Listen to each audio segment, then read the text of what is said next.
There was once a time when you or your local mechanic, you could tackle most jobs with a basic set of tools. It probably comes as no surprise me saying this, but with the vast majority of modern cars, that just simply is not the case anymore. However, in this video, I'm going to cover 3 of the worst, most unrepairable offenders, so you don't fall into their trap. Do you remember the Peugeot 206? I mean, this was a car in years gone by. It was the epitome of cheap and cheerful. It was basic, it was DIY friendly. That was its charm. Now, if you time warped from the early 2000s to right now, you'd be forgiven for thinking that its modern equivalent, the 208, was a cut of the same cloth. But it's anything but. These tiny city cars, they now have an incredibly complex gearbox fitted to them. And although it's still a bit early to tell what they're going to be like long-term reliability-wise, it's the repairability that's the big concern. Known as the EDSC6, you're going to find this gearbox in a whole host of different Stellantis group cars now. And alongside the traditional gear set inside that gearbox, you'll also find an electric motor. You'll also find a DC to AC inverter and a control module all packed inside that one casing. You see what I mean when I say it's complex? Inevitably, as these cars age, problems are going to occur. And this is where you may well find your local mechanic unable to help. See, for just about any gearbox, you can order up replacement sensors or you can get a mechatronics repair kit if that's what you need. But with the EDSC6, you can't even get technical diagrams, despite this gearbox having been around now for a good few years. The only real option that you've got if, let's say, a £10 sensor fails, is replacing the whole gearbox. Now, Stellantis, they've got a process in place for this. So what Stellantis want to happen here is they want to take these broken gearboxes back, ship them to one of their sustain era hubs, remanufacture it there, and sell it on as a refurbished gearbox to the next owner who has a problem. I mean, it's just like a modern mobile phone or laptop. They're trying to shift to an exchange basis rather than sell individual parts for that gearbox to be repaired. Now, the big problem with that is cost, because even a refurbished gearbox is still going to be thousands of pounds versus paying £10 for an individual sensor.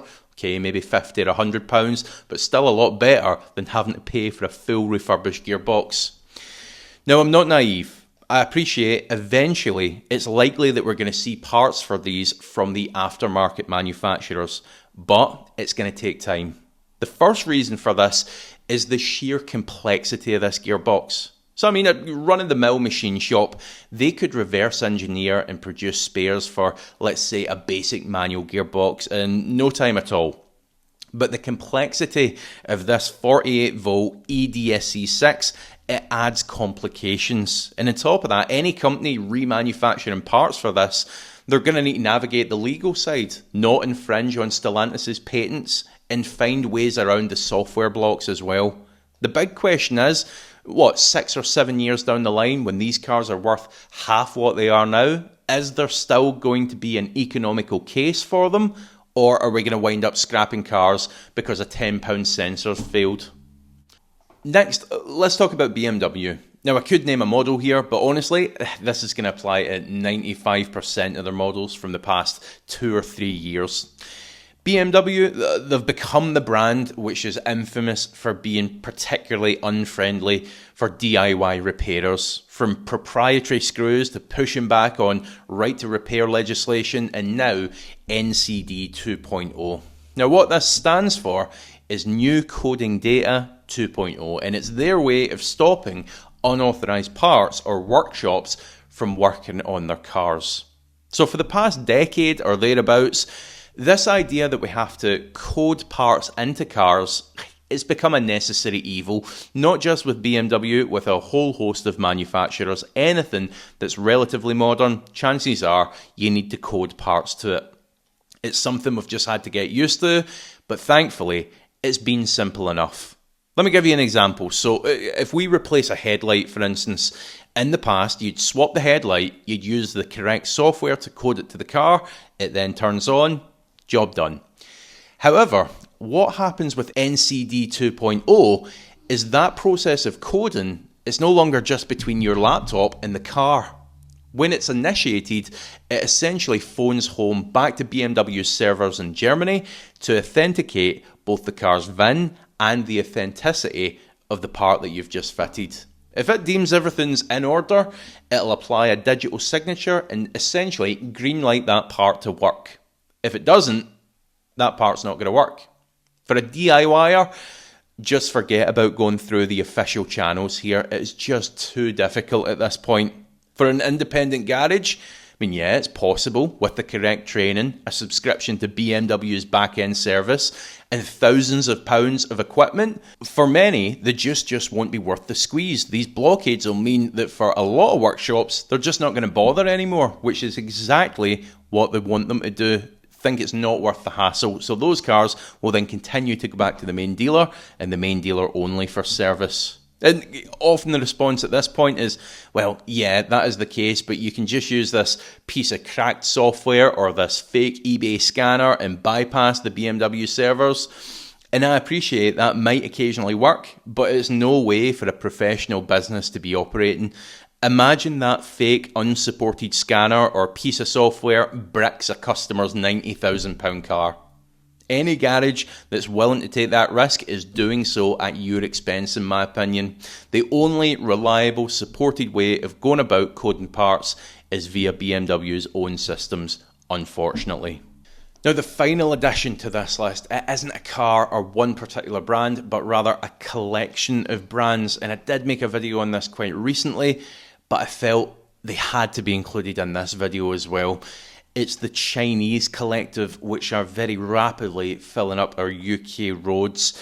And I appreciate there's a lot of people out there who like these, who have bought into the idea of these cars.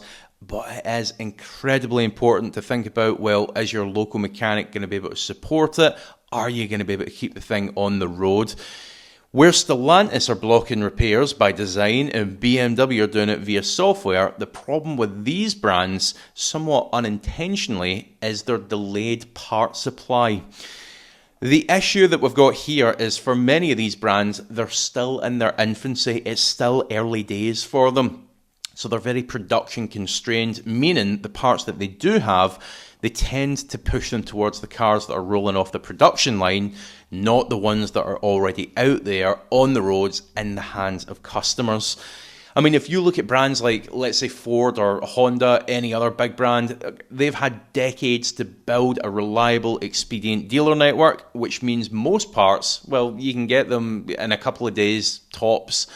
For most of these Chinese brands, it's not uncommon to be waiting weeks, months, just depending on what particular part that you need, particularly crash damage. That seems to be really slow getting body panels.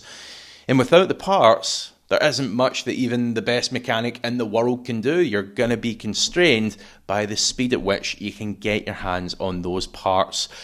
Now, I appreciate this video has been a little bit doom and gloom. It was never going to be positive, was it? So what we can do, if it's of interest, is we could follow this up with the 5 cars that your local mechanic can still fix. And if you'd like to see that, please do hit the subscribe button now, give this video a like, and let me know that in the comments section below.